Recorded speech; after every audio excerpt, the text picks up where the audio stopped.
after what happened in the end of September and the ILFS to infuse liquidity in the system.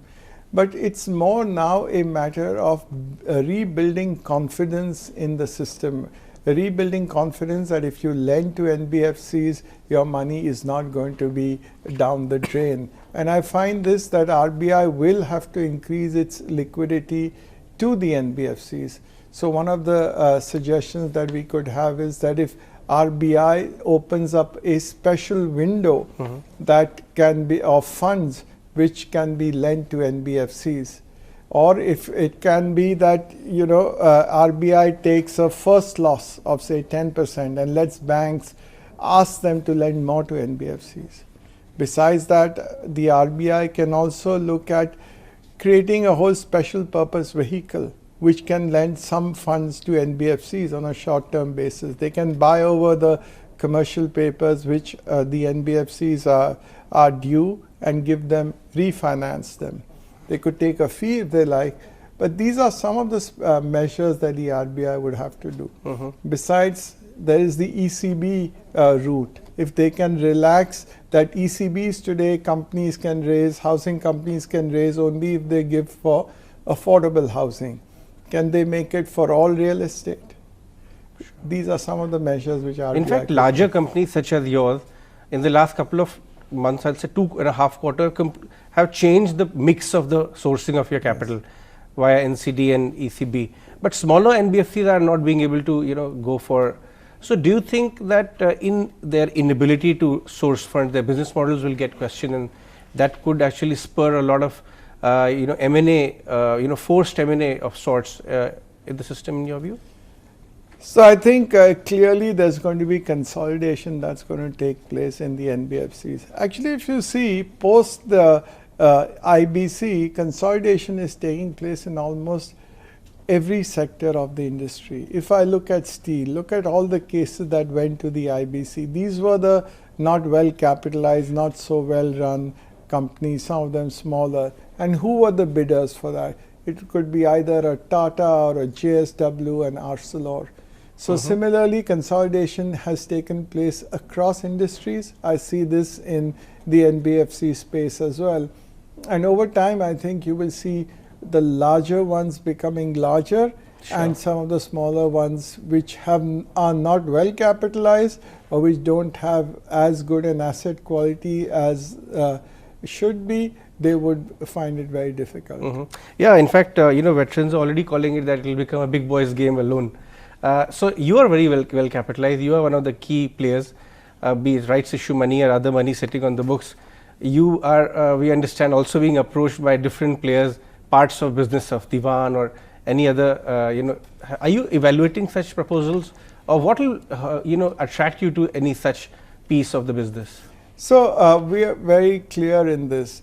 Generally, we are known to be the people who do a fair amount of mergers and acquisitions in other industries. But in the finance sector, I have said this often, that we would take a very conservative approach in this, because first of all, I think in financing, what is most important is that the culture and the values that the organization and the people who work in that organization have.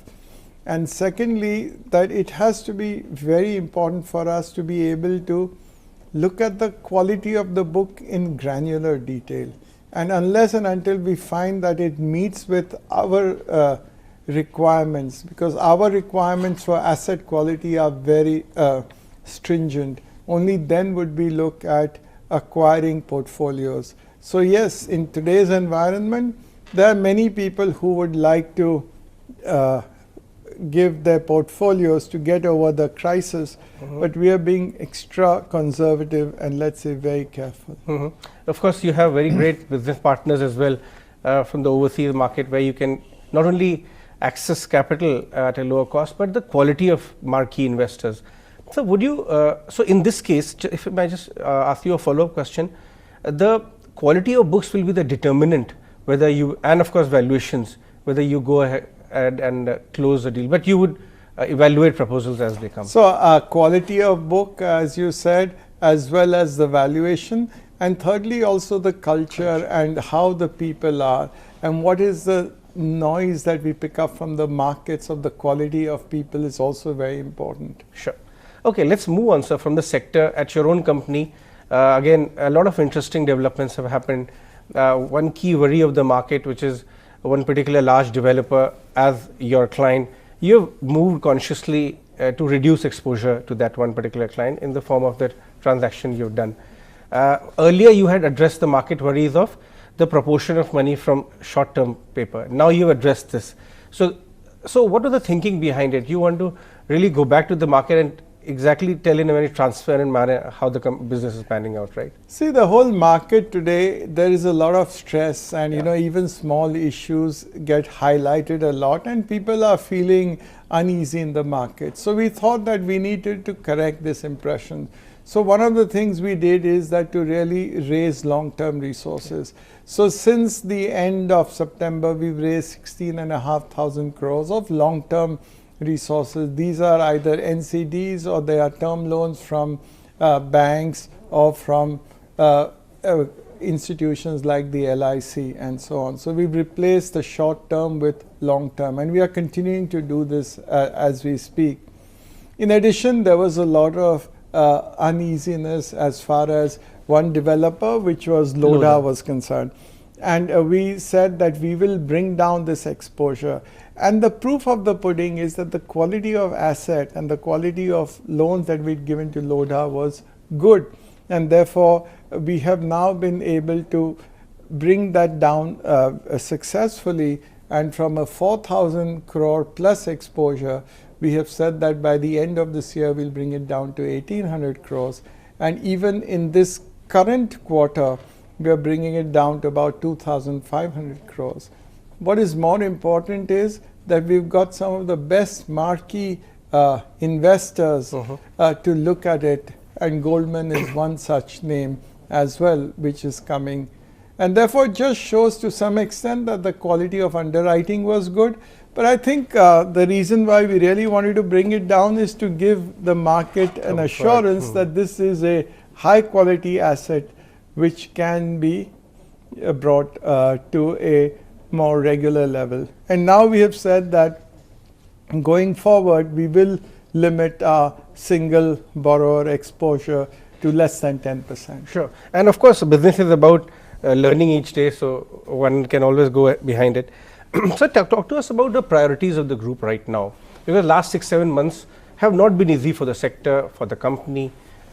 So from here on, how does the roadmap look like? So the priorities as far as the financial services is concerned, one of the things that we realized in all this time, because we also raised long-term, people did a thorough diligence of our books, is that the quality of assets that we have is high class. And therefore, the underwriting that we did was good.